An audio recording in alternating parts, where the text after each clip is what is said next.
For over 400 years, the armies of Kyros the Overlord have swept across the known world. All who stood against them fell before their might.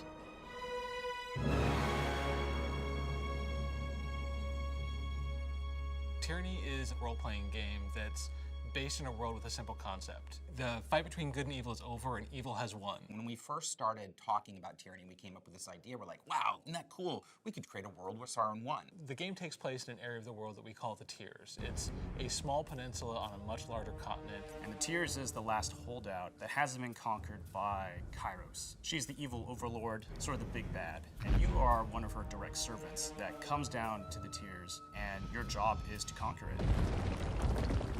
The player in Tyranny takes the role of a fate binder of Tunon. The fate binder is in some ways a wandering judge, jury, and executioner. Fatebinder, I beseech you, be my advocate for this trial.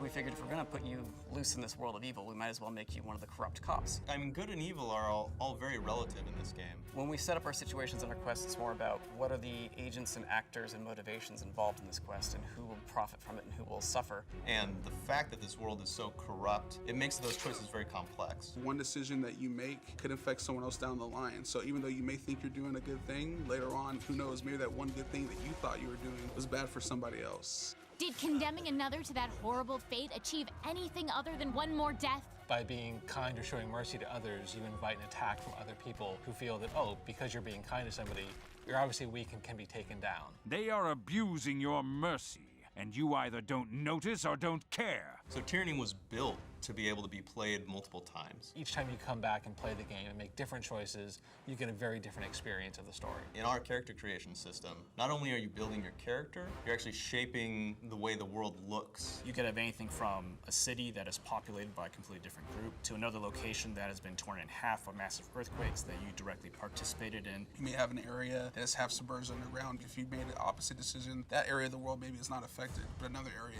is. You can run across the leader of a particular faction in our game, and you make a decision to ally with them or to betray them. You betrayed Graven Ash, the Legion, and our northern countrymen. As far as I'm concerned, you are a traitor. The writers really had to push themselves on this game because we have to tell the story in so many different ways. I'm not smart enough to tell you how many paths there are through this game. And we have to always be anticipating what the player's going to be doing. Factions you can join, people you can side with. You might be a loyal ally or you might be a contentious ally. A lot of our conversations have to be written multiple different ways. Oh, and when you're going on the major quest lines, we don't actually always send you to the same areas each time you play through the game.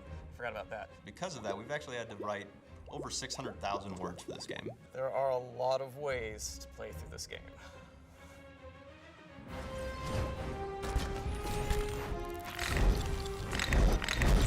Let's face it, there's no other game out there where you have that option to be evil, and who wants to play as the good guy? Very proud to say that our writing, I think, is top-notch. Rather than just quests driving the story forward, it's really my relationships in the world with the different factions. Well, it's Obsidian, so we don't casually make games. Definitely, this is a world you get to explore with some interesting looking characters. We've created more unique characters than we've done in our other games. It's a world that you're never going to forget for sure. It's really awesome to be able to work on something where there is this much choice to do what you want. We're all like super intense all the time. And we're like, dude, calm down, you're just making a toy. And we're like, no, it must be the best toy ever made. Tyranny really is that next evolution of RPG for us. We built the world of Tyranny around that idea, trying to give players every opportunity to play that real evil bastard that they want to.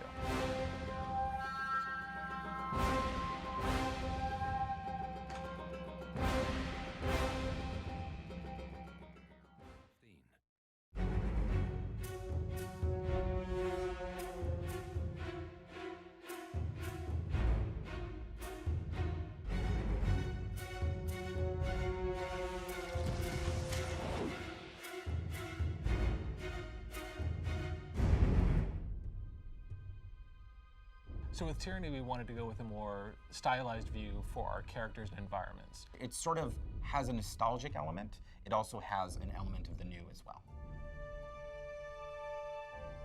So our environment artists, they really push themselves to build some really unique environments that you've never seen before. We wanted to create a world where you could see the history and the age in every scene, in every piece of armor. You have to showcase that evil has won. So there's destruction, there's chaos, not happy colors.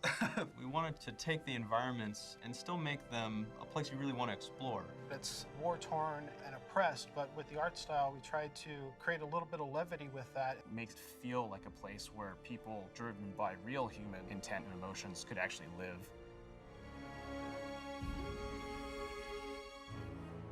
There are lots of characters. There's all the companions. All the archons. The disfavored. The innocent bystanders. The armies. And I try to make each one of those its own special character. I would love to say that I art directed that, but this is one of those moments where you allow an artist to be creative and they give you something back that's more than expected. Look at that dude. Art works pretty closely with the narrative team. They would allow us a lot of room to expand the characters in our own way. You can tell like a lot about a person from just a glimmer behind their eyes. And so that's the thing I really try to go after first. I would talk to narrative and be like, what is the backstory of this guy? What made him who he is today? We get a description, like for Siren, who's a 16-year-old opera singer. We Google like opera singer, and we're like, no, not that one, that's not right. If we can't find any reference, we would then act out the reference. We have tons of swords and tons of shields. The most interesting human to get to move in our game would be the Beastmen because they're just so unique. I bought like a pair of Hulk gloves, put those suckers on and started running around the office or running around outside. We made quite a scene.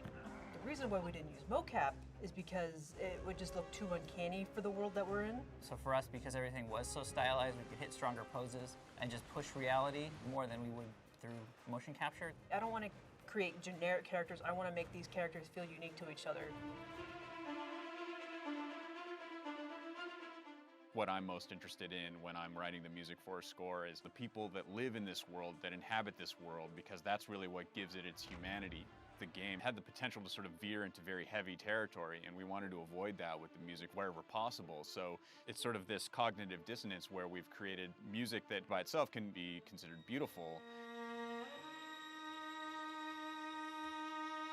and it's juxtaposed with this pretty evil guy, or girl. That was really important because we don't want the player to necessarily feel overburdened by all these very heavy decisions. We wanted them to feel like they could play this game for hours on end. When I look at Tyranny, the things that I really love about it, I love the art style. I think it's very different from what we've made before. It's a pretty vast world. We wanted to have a little more fun with shape, with scale. There's a lot of really interesting ingredients in the narrative and in the visual look of the world. So you should feel either at home if you're an evil character, and you should feel kind of out of your place if you're a person fighting for good.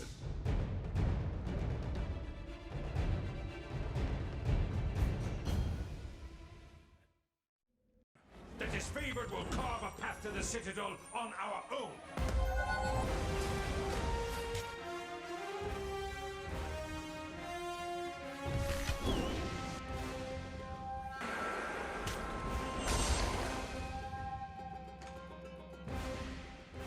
Tyranny is a party-based role-playing game where you can control a group of 4 characters, send them into combat, pause and issue commands telling them which abilities to use, reposition your characters to find the best tactics, and focus on the worst enemies. What makes combat interesting is the interplay of all the different characters and their abilities.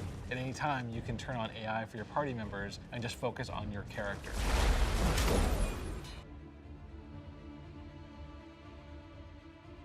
The companions serve a couple of interesting roles. First and foremost, they are your buddies. Each of the companions are pulled from the different factions in the game, and we use them to sort of be mouthpieces for the factions. We kill only in fair battle.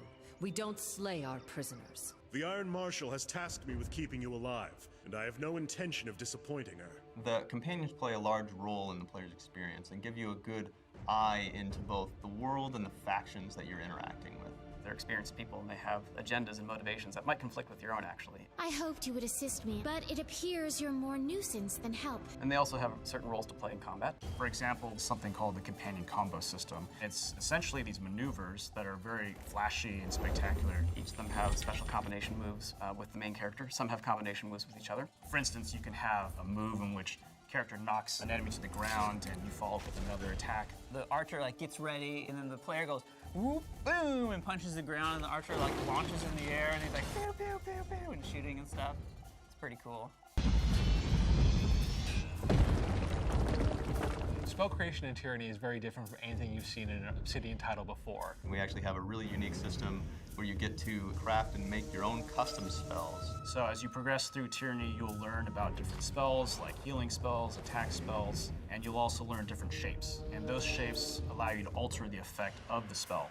Whether it's an aura of flames around your character or a fireball that gets tossed against your enemy. And the player has the freedom to combine these elements as they see fit. And as you find more and more of these magical symbols throughout the world, you can keep making them more powerful, more versatile. It's a very customizable system that allows you to play the way you like.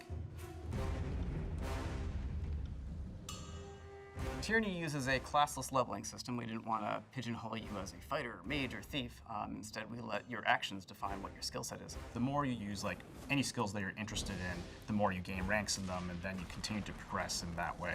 If you decide to use one-handed sword and shield, or you use your staff, you're actually going to grow in those specific skill sets over time. This also extends into the dialogue. We allow you to modify your dialogue options. You can then access more conversation options later on.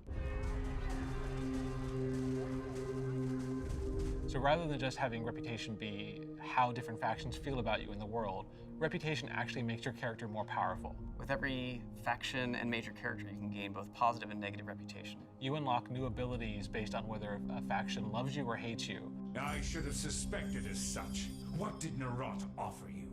There are benefits to both, and in fact, we give you special powers that unlock as you build loyalty and fear with the factions and the companions. So there's a benefit both in pissing somebody off and making them love you.